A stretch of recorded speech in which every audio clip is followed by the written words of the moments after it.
பிரக்யா ராஜுக்கு டெல்லியிலிருந்து புறப்பட்ட ஒரு 18 பயணிகள் டெல்லி ரயில்வே ஸ்டேஷன்ல கூட்ட நெரிசல் இறந்திருக்காங்க. எப்படி பாக்குறீங்க? ஒரு ஆன்மீக தளத்துக்கு போற இடத்துல என்ன ஏற்பாடு? இது வடக்கிலே தொடர்ந்து நடைபெற்றுக் கொண்டிருக்கின்ற சம்பவம். அண்ணாமலைக்கு இவைகள் எல்லாம் கண்ணுக்கு தெரியாது, காதுக்கு கேட்காது. தமிழகத்திலே எங்காவது இப்படி ஒரு சம்பவம் நடந்திருந்தால் எவ்வளவு பெரிதாக ஊதி பெரிதாக்கி இருப்பார் என்பது உங்கள் கவனத்திற்கே விட்டு விடுகிறேன், உங்கள் எண்ணத்திற்கே விட்டு விடுகிறேன்.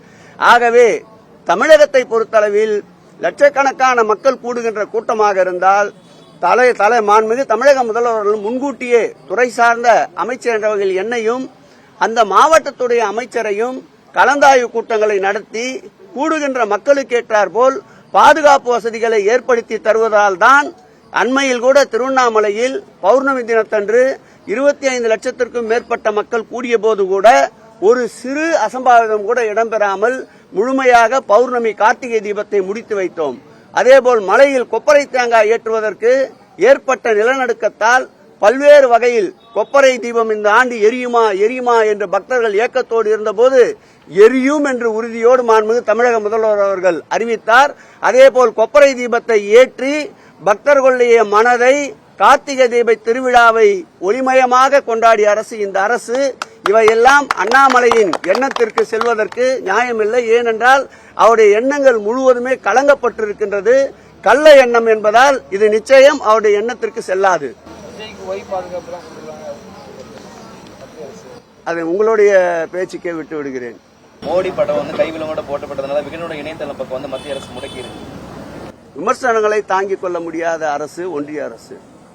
ஜனநாயகத்தில் பத்திரிகை துறை என்பது 4 தூண்களில் ஒரு தூண். ஆகவே எதிர்மறையான கருத்துக்களை ஏற்கக்கூடிய அரசு திராவிட மாடல் அரசாகத்தான் இருக்க முடியும். அவர்களுடைய வஞ்சனை, அவர்களுடைய ஓரவஞ்சனை, அவர்களுடைய அதிகார துஷ்பிரயோகம் இதிலிருந்து ஊடகத்துறை நண்பர்கள் வெளிச்சத்திற்கு கொண்டு வர வேண்டும். உங்ககிட்டே கொடுத்துட்டாங்க. பட்ஜெட் பொறுத்தவரை தமிழ்நாடு நிதி ஒதுக்கும் அப்படின்னு சொல்லிட்டு நம்ம மாநிலத்தில் சொல்ற மாதிரியும், ஆனா லாஸ்ட் இயர் கம்பேர் பண்ணா 2-3% வரையும் பட்ஜெட்டுக்கு தமிழ்நாடுக்கு அதிகமாக ஒதுக்கிறாங்கன்னு சொல்லிட்டு அண்ணாமலை சொல்லியிருக்காரு. பொய்யிலே பிறந்து பொய்யிலே வளர்கின்ற அண்ணாமலை கூறுகின்ற கூற்றை எல்லாம் தமிழக மக்கள் ஏற்றுக்கொள்ள தயாராக இல்லை. அவருடைய காலத்தில்தான் பாரதிய ஜனதா கட்சி வளர்ந்ததாக அவர் சொல்லுகிறாரே தவிர அவருடைய காலத்தில்தான் மக்கள் பிரதிநிதிகள் நாடாளுமன்றத்திற்கு செல்ல முடியாத நிலை ஏற்பட்டிருக்கிறது என்பதை அவர் உணர வேண்டும்.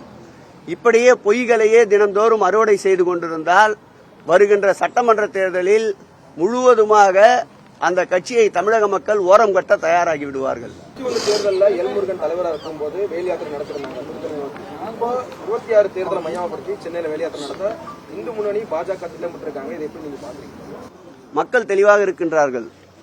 முருகனின் அறுபடை வீடுகள் என்று எடுத்துக் கொள்ளப்படுகின்ற அறுபடை வீடுகளுக்கும் இந்த ஆட்சி ஏற்பட்ட பிறகுதான் 817 கோடி ரூபாய் செலவில் திருப்பணிகளை மேற்கொண்டிருக்கின்றோம். சுமார் 96 திருக்கோயில்கள் இந்த ஆட்சி ஏற்பட்ட பிறகு முருகர் திருக்கோயில்களுக்கு மாத்திரம் குடமுழுக்குகள் திருப்பணிகள் நடைபெற்றிருக்கின்றன.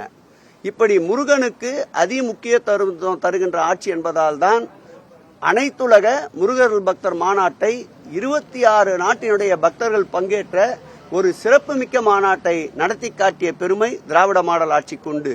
நீ வேலை கையிலே பிடித்து நடந்து வந்தாலும் சரி, அல்லது வேலை கையிலே எடுத்து ஓடி வந்தாலும் சரி, அல்லது வேலை கையிலே எடுத்து உருண்டு வந்தாலும் சரி, போலியாக காவடியை தூக்கி கொண்ட அண்ணாமலை போன்றோர் சுமந்து சென்றாலும் சரி, நிச்சயம் முருக பக்தர்கள் முருகனுக்கு பெருமை சேர்க்கின்ற ஆட்சி திராவிட மாடல் ஆட்சி.